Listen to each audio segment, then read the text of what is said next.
Well, just a real special day. Obviously, our program, so proud of Tiara being the SEC Player of the Year, Defensive Player of the Year, Anrell being on the first team as well, and Jazz being on the all-defensive team. Just, you know, to accomplish what we've accomplished this year, you got to have great players, got to have great staff and we all have to work together. And we're certainly blessed to have that here at Mississippi State. And these kids have done a tremendous job this year, and well deserved for them. Really proud of them and happy for them. But we got a lot of work on unfinished business still. I don't think we're satisfied at all. I think there's a lot of goals out there still for us, and some things that we've never accomplished before that are still in front of us. And so, you know, we're gonna get back at it today and go back to work. But we're gonna give God the glory for 27-2, and get ready to go to Greenville this weekend and see if we can't do something there that we've never done before. So, just really, again, just really proud of where we are today, and looking forward to what's in store for us in the future. Let's start with Bobby. Hey Vic, going back to that South Carolina game, in that first half, you had some players getting in foul trouble, and South Carolina was getting to the rim, making some shots too. And the last game you played, you switched to zone for a little bit, and got off the press. You come out after halftime and you're pressing full court, and you stay in man-to-man, and it was really effective. What did you see from that first half that made you stick with that decision and really kind of stick with your guns with that press and the man-to-man? I just think that, you know, we just weren't ourselves. I thought we let them be the aggressor the first half. I thought their guards were more aggressive than our guards. I thought we were losing the game at the guard position. And you know, we talked about it at halftime, and I challenged my guards, and I just felt like, you know, I need to maybe see if we couldn't get it going a little bit. So we jumped in the press, I think, after some free throws, and I don't know that we got a steal, but it just kind of got us going a little bit and kind of maybe caught them a little bit. And I thought our defense, obviously in the third quarter, 22% field goal percentage defense, 33% in the fourth, was really good. You know, we didn't open in the press, and maybe it's good, maybe it's bad, but for somebody like Jazz who had to go 40 minutes, she's probably glad we didn't open in the press and do it for 40 minutes. Not that she can't do it, she's done it her whole life that way, but I think that with our short bench that we played the other night, that may have been a factor down the stretch, because we probably were a little fresher than normal. But we only forced 8 turnovers the whole game. That's very uncharacteristic for us, but you got to give South Carolina's guards credit. They're really good, and they got 4 of them in there all the time.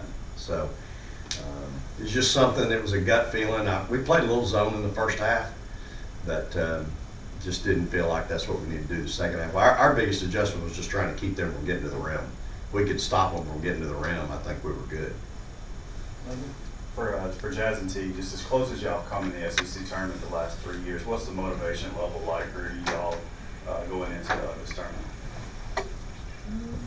Not being satisfied, I would say. You know, a lot of teams would probably be satisfied, you know, winning the conference, being the SEC chance, but I mean, we're not satisfied. So we're just trying to get that extra game and keep going forward. Anything to add, Jazz? Come back to Robert. T, knowing that you went to a hostile environment in South Carolina and performed like did in the second half and ended up winning that ball game, how much confidence does that give you going to the SEC tournament to accomplish something that y'all haven't been able to accomplish yet?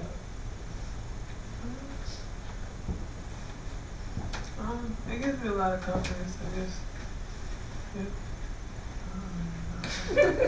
I don't know how to answer it. Well, we certainly haven't been in that environment very often this year. Our fans travel. We had a lot of fans there at the game. We were really outnumbered, quite a bit. But I think what she's trying to say is it's certainly a confidence builder to be in that environment, to be down 10, to come back down 7 at half, and then play in the second half and play like we did. I think that gives anybody, that gives you experience and confidence to know you can do it. we'll travel well to Greenville. You know, we're going to have a lot of fans there.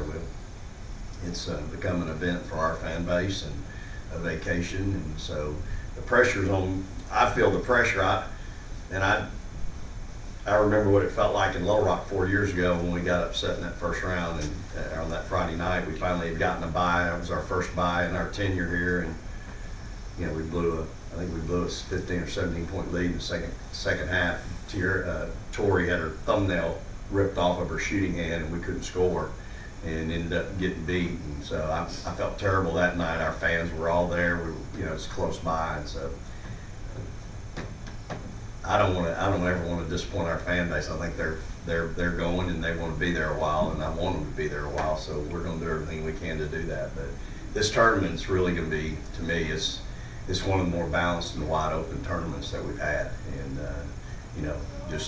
we've got to be ready on Friday. Jess, you mentioned the 40 minutes played against South Carolina, the grind that must take in the full court press. You've done that before. What is that mental grind to do that for 40 minutes, and how do you prepare yourself for that now 29, 30 games into the season? Just for me, I know the team goes as I go. So when I'm up and doing things good, then the team will be up and doing things good. So I just got to keep being that energizer person for our team and keep that going for the rest of the season.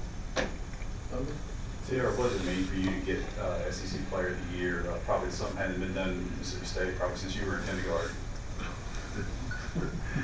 It means a lot, I'm very honored that they picked me the Player of the Year. But I mean, I worked hard all year.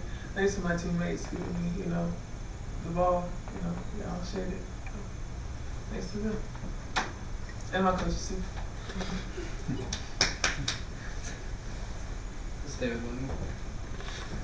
Vic, how difficult is it to scout an opponent that you really not sure who it's going to be yet? Yeah, it's you got to get ready for two teams, and we're on that. We have been on it for a couple days now, and we just finished playing LSU. It's been a couple weeks, 3 since we played Tennessee.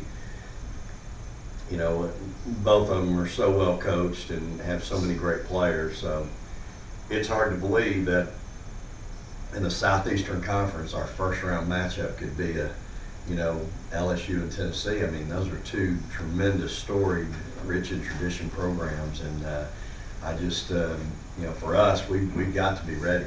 I mean, it's both those teams. We've had knockdown dragouts with both of them.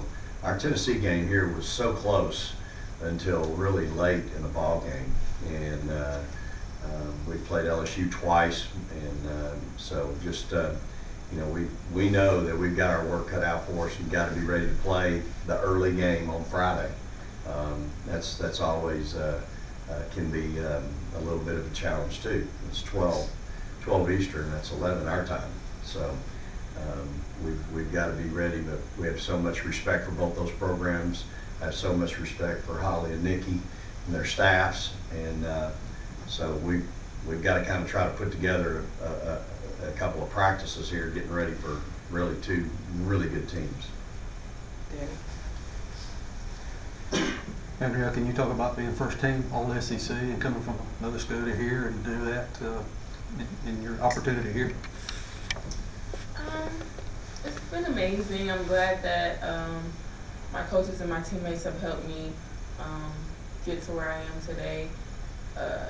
I appreciate coming to this program because they helped me become a better athlete and help my game just improve overall. So I'm very grateful for that. But yeah, I'm honored that they selected me, so thank you guys. Anything else? No. Let's stay with Dan.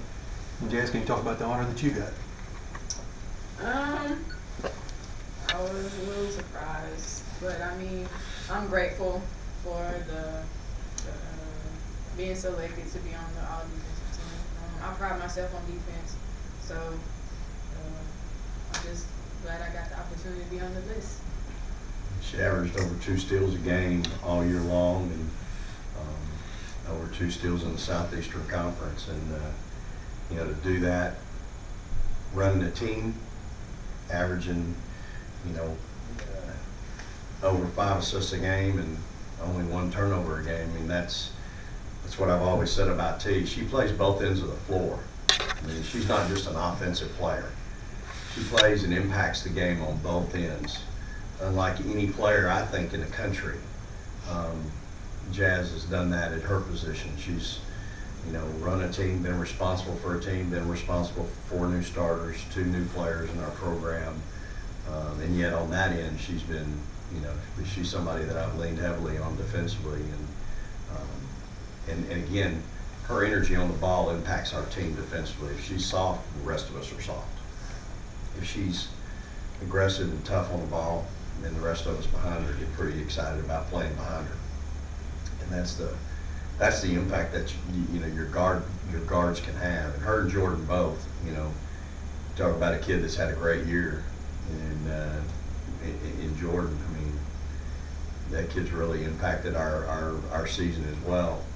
13 points a game and shooting almost 50%. And, she's done a great job for us as well. 58 assists, you know, almost 4 assists a game in conference, and averaging actually 14 points a game in conference. So, you know, another kid that's probably deserving of being on a team. And you know, sometimes kind of like Roe last year. You know, Rashonda didn't make anybody's teams either, and we all know the impact she had on our team and our program last year. And she just kept rocking along. You know, from this moment on, she just helped us. She just helped us keep winning, and then she helped us beat Louisville in the Final Four. You know, I called her number.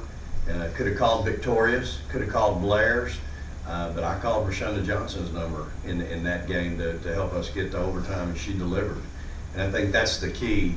And I know Jordan will be the same way. She'll be like a water on a duck's back. It'll roll off, and she'll put her head down and go to work and help us continue to try to win.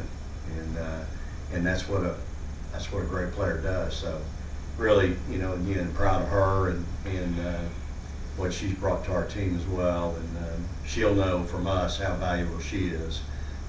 You know, so. Anything else?